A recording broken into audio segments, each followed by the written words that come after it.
पाठ 9 संत कवि तिरुवल्लुवर। लेख। भारत अनेक साधु संतों और ऋषि मुनियों की भूमि रहा है, जिन्होंने अपने आदर्शों से मनुष्य को सुख, शांति और संतोष का जीवन बिताने की प्रेरणा दी है। ऐसे ही संतों की श्रेणी में आते हैं तमिलनाडु के संत कवि तिरुवल्लुवर।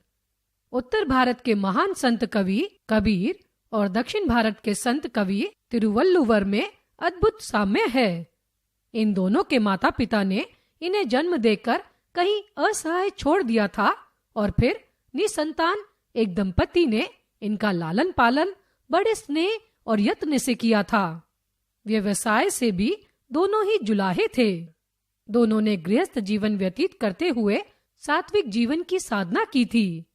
इतना ही नहीं, दोनों के जीवन की अनेक अलौकिक घटनाएं भी समान थी। प्रसिद्ध जनश्रुति के अनुसार तिरुवल्लुवर के पिता का नाम भगवन और माता का नाम आदि था।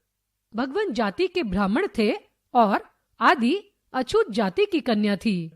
किसी कारण से भगवन ने सदा घूमते रहने का व्रत ले लिया था और इसलिए वे अपनी पत्नी के साथ सदा घूमते रहते थे। एक दिन से अधिक वे कहीं नहीं टिकते थे। भगवन और आदि अपने शिष्यों को जन्म देते ही छोड़कर चल देते थे। तिरुवल्लुवर को भी उन्होंने पैदा होते ही छोड़ दिया था। यह नवजात शिशु वल्लभ जुलाह जाति की एक दयालु स्त्री को एक पेड़ के नीचे पत्तियों पर लेटा मिला। उस स्त्री के कोई संतान न थी।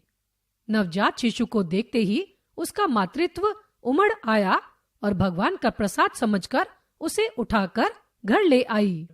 उसका पति भी बालक को देखकर बहुत प्रसन्न हुआ और दोनों ने मिलकर बड़े यत्न और प्रेम से बालक को पाला। वल्लभ घर में पालन होने के कारण बालक का नाम वल्लुवर पड़ा और वही अपने उच्च धार्मिक भावों के कारण बाद में तिरुवल्लुवर के नाम से प्रसिद्ध हुआ। तमिल भाषा में तिरु आदर सूचक शब्द है, जो हिंदी के श्री के समान है। इस प्रकार तिरुवल्लुवर का आशय हुआ श्री वल्लुवर। तिरुवल्लुवर जब बड़े हुए तो उन्हें अपने जन्म की कहानी ज्ञात हुई। इससे उनमें वैराग्य भाव जगा। अपने धर्म पिता और धर्म माता से अनुमति लेकर उस समय की परंपरा के अनुसार वे तपस्या करने के लिए सघन जंगल में चले गए। उन्होंने वन में तपस्वियों की देखरेख में ध्यान और योग का कठिन अभ्यास किया और तंत्र मंत्र की सिद्धियां भी प्राप्त की। लेकिन थोड़े ही दिनों में इन सब से उनका जी उचट गया। उन्होंने सोचा, संसार की सेवा करने के लिए हमें संसार के लोगों के बीच रहना चाहिए। अब तिरुवल्लुवर जंगल छोड़कर नगर में आ गए और इधर उधर घूमने लगे। घूमते घूमते वे नगर के एक धनवान व्यक्ति के घर पहुंचे। उस धनवान का नाम मार्ग सहाय था। किसी कारण से वह बड़े संकट में पड़ गया था। तिरुवल्लुवर ने उसका संकट दूर कर दिया। मार्ग सहाय की एक कन्या थी, रूप गुण संपन्न और विदुषी।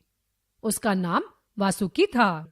मार्ग सहाय ने वासुकी का विवाह तिरुवल्लुवर के साथ कर दिया।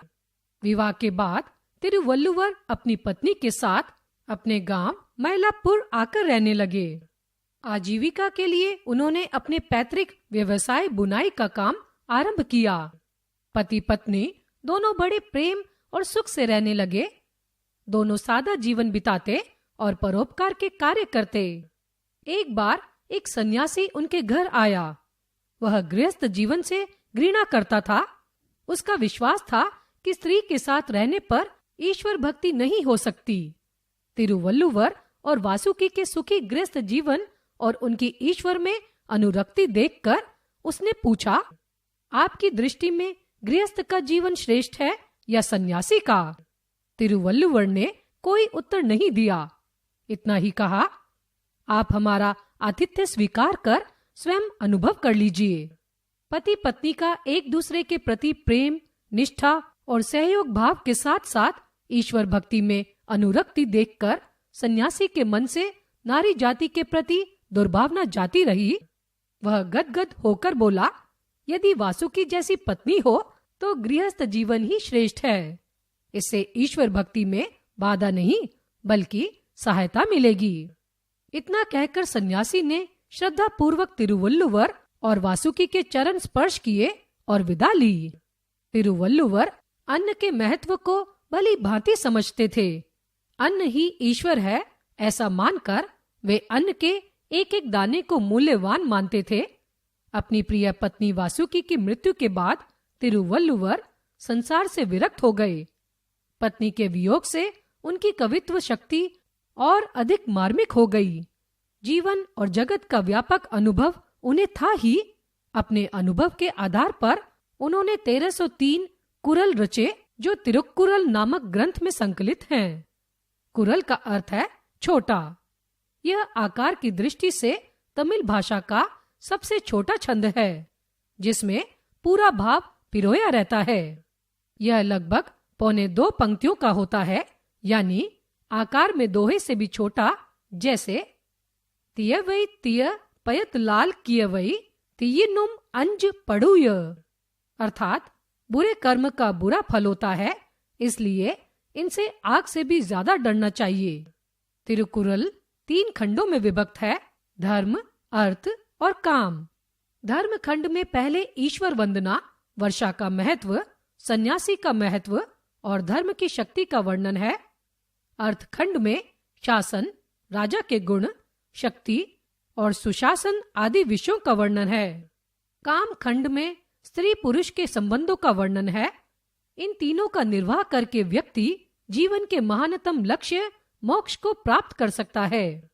तिरुक्कुरल को तमिल भाषा का वेद माना जाता है। तिरुक्कुरल का अनुवाद हिंदी, उर्दू, संस्कृत, तेलुगु, मलयालम, मराठी आदि भारतीय भाषाओं में और अंग्रेजी, रूसी, फ्रेंच, जर्मन, सिंहली आदि विदेशी भाषाओं में हुआ है। आगे कुछ कुरलों के भावार्थ दिए जा रहे हैं। जैसे सोना तपकर निर्मल और प्रकाशवान होता है, वैसे ही व्यक्ति कष्ट सहन कर पवित्र ज्ञान के प्रकाश से युक्त होता है। झूठ न बोलने के गुण को ग्रहण कर लेने से अन्य धर्म कार्य करने की आवश्यकता